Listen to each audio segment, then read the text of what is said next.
तो अब हमारा तीसरा क्वेश्चन है 3825 को अभाज्य गुणनखंडों के गुणनफल के रूप में इसको व्यक्त करना है। तो सबसे पहले हम 3825 का अभाज्य गुणनखंड करेंगे। अभाज्य गुणनखंड करने के लिए हम पहले जो हमारी अभाज्य संख्या होती है उनसे चेक करते हैं। तो ये 2 से हमारा विभाजित नहीं होगा, क्योंकि इसमें इकाई का अंक 5 है, तो 2 से नहीं होगा। इसको 3 से देखने के लिए एक बार हम इनको जो 3825 है इसकी डिजिट को जोड़ेंगे। 3 8 11 13 और 5 18 18 जो है 3 से डिवाइड हो जाता है, तो हमारा 3825 भी 3 से डिवाइड हो जाएगा। 3 एकम 3, 3 दूनी 6,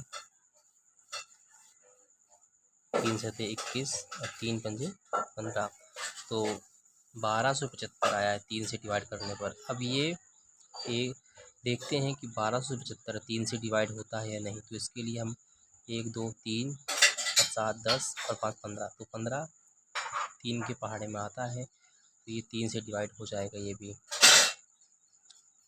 3 चौको 12, 3 दूनी 6, 3 पंजे 15। अब ये हमारा हो गया 425। अब देखते हैं 425 3 से डिवाइड होता है या नहीं। तो इसके लिए हम चेक करते हैं फिर से वही 4 और 2 6 और 5 11, तो 11 हमारा जो है 3 के पहाड़े में नहीं आ रहा है, 3 से डिवाइड ये नहीं होगा। अब हम इसको सीधा करते हैं, 3 के बाद 5 आता है, 5 से डिवाइड ये हो जाएगा, क्योंकि इसमें इकाई का अंक 5 है। 5 8 40, 5 8 40 और 5 पंजे 25। अब इसमें इकाई का अंक 5 है, तो ये 5 से डिवाइड हो जाएगा। 5 एकम 5, 5 सते 35। अब यहाँ पर क्या है हमारा 17 है। 17 एक अभाज्य संख्या है, तो अभाज्य संख्या से ही डिवाइड होती है, यानी कि स्वयं से। 17 एकम 17। इस प्रकार 3825 का अभाज्य गुणनखंड ये है 3 गुणा 5 गुणा 5 गुणा 17। 3 2 बार है, 5 2 बार है, तो उसको मैं से लिख सकते हैं 3 की पावर 2 गुणा 5 की पावर 2 गुणा 17 की पावर 1। तो ये हमारा 3825 का अभाज्य गुणनखंड हो गया है। हमारा अगला क्वेश्चन है 5005। 5005 को अभाज्य गुणनखंड के गुणनफल के रूप में व्यक्त करना है। इसको कैसे करना है देखते हैं। सबसे पहले 5005 हमको पता है कि ये 2 से डिवाइड नहीं हो पाएगा, तो इसमें इकाई का अंक 5 है, 2 से डिवाइड नहीं होगा। अब ये 3 से डिवाइड होगा, नहीं हो पाएगा, क्योंकि 5 और 5 10 होते हैं और 10 3 के टेबल में नहीं आता है। ये सिर्फ 5 से डिवाइड होगा। 5 एकम 5, 2 जीरो यहाँ है, 2 जीरो यहाँ लिख देंगे हम, 5 एकम 5। अब जो हमारा 1 0 0 1 है, क्या 5 से डिवाइड होगा? नहीं होगा। इसको देखते हैं 7 से डिवाइड ये होगा या नहीं। तो 7 से डिवाइड का एक हमने रूल बताया था, वो डिविजिबल रूल में है, तो वहाँ से इसको हम देख लेंगे। इसमें क्या करना है, जैसे कि इकाई का अंक यहाँ पे 1 है, तो इसको क्या करना, 1 को 2 गुना करके 2 गुना करा, और जो बची संख्या शेष है 100 है, तो 100 में से 2 को घटा देंगे तो बचेगा 98। अब 98 जो है 7 के पहाड़े में आता है, तो ये भी 7 से हमारा डिवाइड हो जाएगा। इसके लिए हम करेंगे 7 एकम 7, 10 में से 7 जाएगा 3 बचेगा, 30 2 यानी कि 7 चौको 28, और 30 में से 28 जाएगा 2 और 1, 7 तियाँ 21, तो यहाँ 3 आ गया। अब देखना है 143। 143 किस संख्या से हमारा ये डिवाइड होता है? क्या 7 से डिवाइड होगा?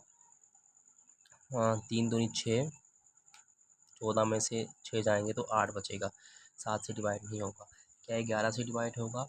आपको 11 से डिवाइड करने का भी एक नियम बताया था कि जैसे सम स्थान होते हैं, जैसे कि ये विषम है, ये सम है और ये विषम है, तो तो सम स्थान यहाँ पे 4 है और विषम स्थान हमारा देखिए 1 और 3 इनको जोड़ लेंगे तो 4 हो जाएगा। तो सम स्थान माइनस विषम स्थान तो बराबर कितना आएगा 0। अगर 0 आ रहा है या फिर वो संख्या जो घटाने पर आ रही है वो 11 से अगर डिवाइड होती है तो 11 से डिवाइड हो जाएगी। तो यहाँ 0 आ रहा है तो ये क्या होगा 11 से डिवाइड होगी। सम और विषम संख्याओं का अंतर यदि 0 या 11 से के पहाड़े में आ रहा है तो ज़रूर वो क्या है 11 से डिवाइड हो जाएगी। तो 11 से डिवाइड होगी, 11 एकम 11 और 14 में से 11 तो 3 33 और 11 तियाँ 33। अब यहाँ देखते हैं ये 13 है तो 13 जो है 13 से ही डिवाइड होगा। हमने इसको लिख दिया 13 एकम 13। 5005 बराबर इसको करना है 5 गुणा 7 गुणा 11 गुणा 13।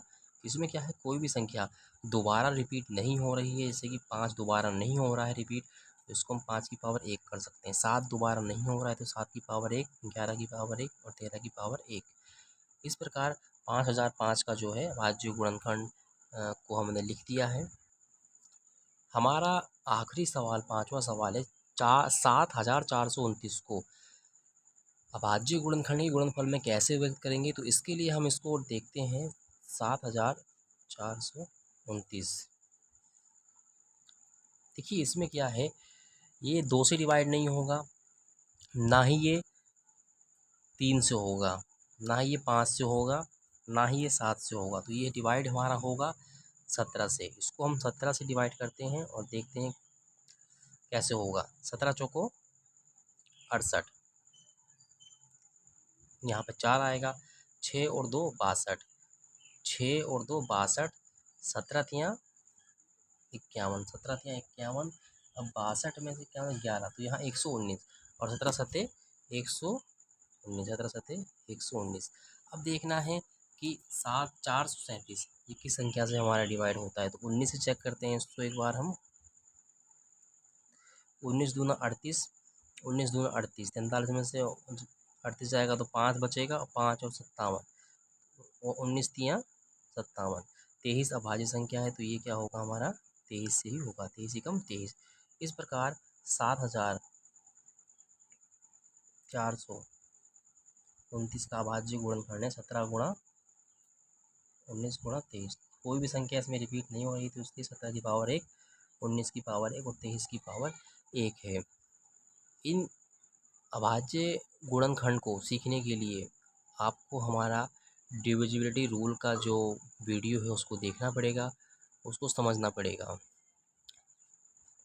अगर आपको हमारा ये वीडियो पसंद आई है तो अधिक से अधिक संख्या में इसको सब्सक्राइब कीजिए, लाइक कीजिए, कमेंट कीजिए और शेयर कीजिए। धन्यवाद।